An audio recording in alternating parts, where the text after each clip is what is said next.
Ayan, so welcome back po dito sa De Enrica at sa Doy TV Sports. Ayan, bali, nandito po tayo ngayon sa usapang basketball. Ayan, sa katatapos na bakbakan between San Miguel Beermen at ito pong Meralco Bolts. Ayan, basahin lang po natin ang mga comments, no? Dito po tayo sa comment section, no, ng ating mga nilabas na contents, no? Kasi nga po, natalo ang SMB, no? At kasalukuyan na pong lamang sa serye ng kanilang bakbakan, no, sa kanilang championship match. Ito pong Meralco Bolts. At yun na nga sa ating title, no, na nilabas natin kahapon lang, San Miguel tinalo sa game 3, Meralco bolt in. So hindi po sila napigilan ng Meralco. Ayan, bali, habang nagbabasa po ako sa ng comments, I just think na maganda siguro i-record ko yung magiging reaction ko, no?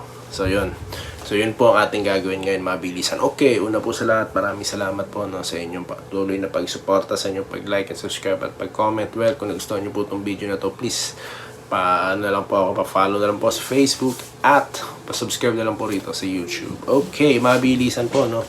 Dito po tayo sa isang content natin, the latest, no? Kahapon lamang. Yun nga, yung comments na po tayo, no, mabilisan. Ayan, Crocs kasi minsan si Perez from Joan. Well, hindi natin alam, no, kasi alam naman natin itong ang alam natin, scorer po si CJ Perez. So, kung nasa ng scorer, nandun ang bola, no. So, that was the story, di ba? Kung yun ang play, dapat nasa kanya. Pero, yun na nga, hindi ganun ang laruan kasi ng kalaban nila, lahat kasi pwede makuha ang bola, lahat pwede umiscore, umiikot ang bola, ika nga, no? So kung yun napansin ng ating subscriber dito, well, I would say scorer naman po si CJ, no? At I think is okay, pero all type of basketball na po yan, no? So totoo lang, maganda po kung talagang yung play na automatic, no, sa kanya hindi magtatagal, di ba? Pero yun, we can't blame CJ Perez, okay? Pangalawa, kailangan niya mag-focus kung hindi may kalalagyan talaga SMB sa Meralco. Umpisa pa lang, hirap na siya at dami niyang turnover. Kailangan niya mamuwersa at huwag masyado mabait sa court dahil physical masyado maglaro ang Meralco at sa kanya nakasalalay ang malaking depensa at opensa. Ayan, ng SMB kung siya ay maglalambot-lambot at ultimo maliliit na player, kaya siyang itulak. Huwag na magtaka kung Meralco magkampiyon. Well, siguro ang tinutukoy niya rito, haba po ng comment niya, salamat po sa effort, ano po, Mr. Sonny, ano. Siguro he's referring to Junmar Pajardo, no. Kasi mabait talaga daw to si Junmar, no. At I don't think nagpapakalambot-lambot si Junmar, no. Hindi naman siguro, no. Yun nga lang kasi talaga, yan po sinasabi natin sa inyong lahat, no, na may mga play at depensa po talaga na nakakapagpalambot sa isang malakas na sentro, no, or ang isang malakas na sentro nagiging ineffective po depende sa type of game na nilalaro po ng kalaban. So yun po siguro ang ating nasasaksihan dito kay John Warwick, but it doesn't seem na nagpapakalambot siya, no. Although, yun nga, mababa po kasi yung production niya, 12 points, ano po. Okay, ano pa? Ano masasabi mo? Di wala. Mr. Jimmy. Well, marami pa akong sinasabi ngayon, di ba? Actually, before the series started, I say everything, no? Lahat po na sinabi ko, magalit man ng magkabilang fans, ano po. Wala po tayong pakialam. Well, ang masasabi ko po dyan, no, sa nakaraang content, I respect Coach Gallant, no? I call him Gallant, but he's Gallant, no? I respected him the way he want to coach his team, no? Yun nga lang, ang ating komento dyan, yun nga sinasabi ko, no? Naglabas po tayo ng 5 plays, no? Kung hindi po nagawa yun, talaga pong raratsadahan sila ng Meralco. At that was the story, guys, no? Kaya nga po, ang aking masasabi, maganda po sana talaga kung yung ginawa nila yung last game, no, 4 guards and 1 center, effective, di ba? Nanalo sila. Pero yun nga, di niya ginawa all type of game versus the latest, no. Yan po next content natin, ano po. Yan po talaga, that will be the story, no. Maraming beses po natin nakita yan, no, sa makabagong laro ng pagbabasketball. Anyway, ano pa ba? So, yun. Salamat din po sa content. Ano pa, Mr. Jimmy? Okay. Bakit tinalo? Question mark. Ayon kay walang pangalan. Pork Stars player naman. Baka karma yan. Hindi kasi patas sa ibang team. Well, wala naman pong karma dahil may malalakas na team po talaga natatalo. Naalala niyo po yung powerhouse na mga team dati.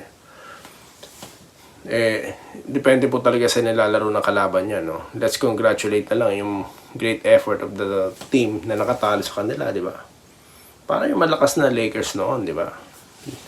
Nila Carmelo, di ba? Gary Payton, super power po yun. Pero tinalo sila ng the Bad Boys of Detroit, di ba?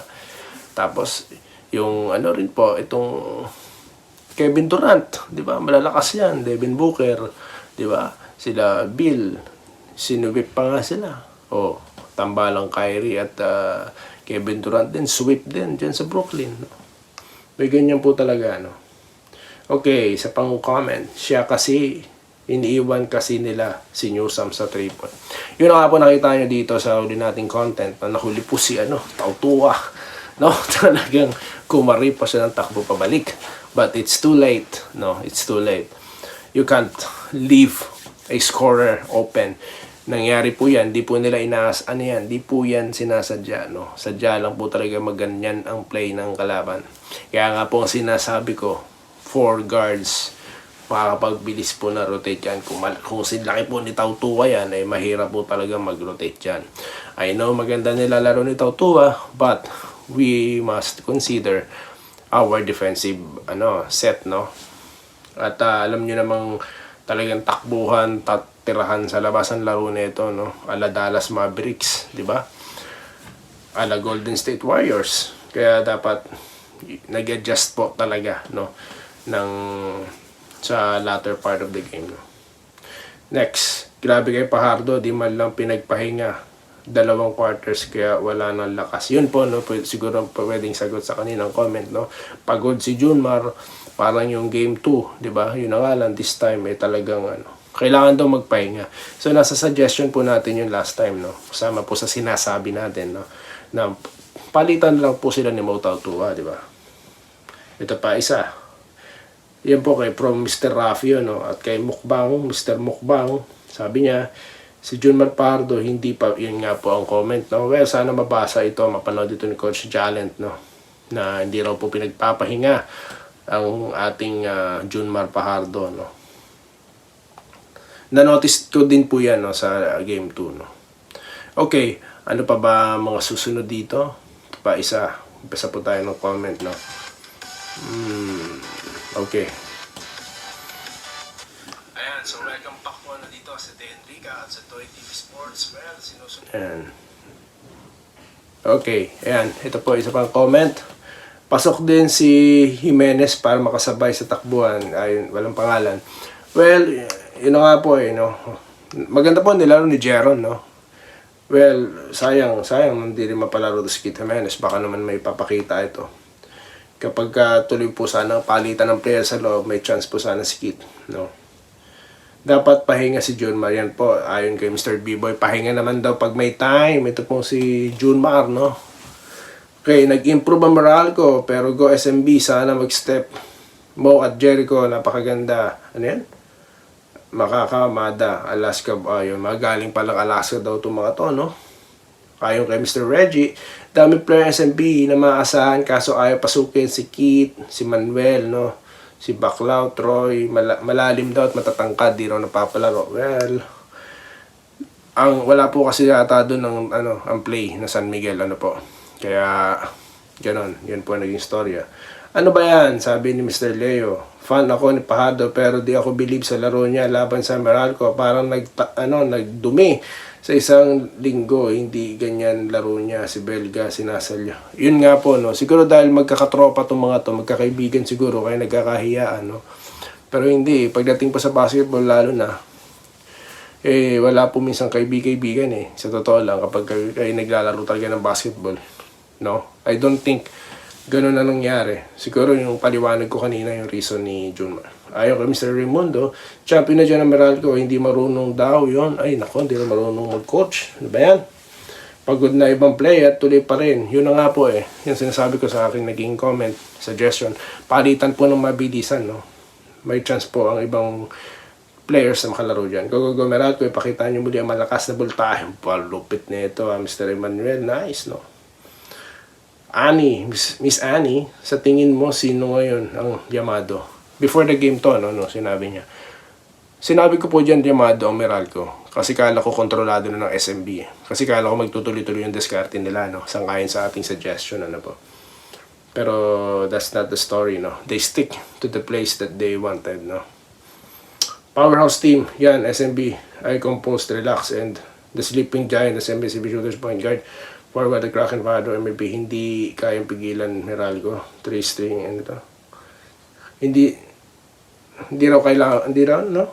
Hindi kakayanin na SMB mapigilan kasama si Toto. Lakas daw. Super team daw SMB.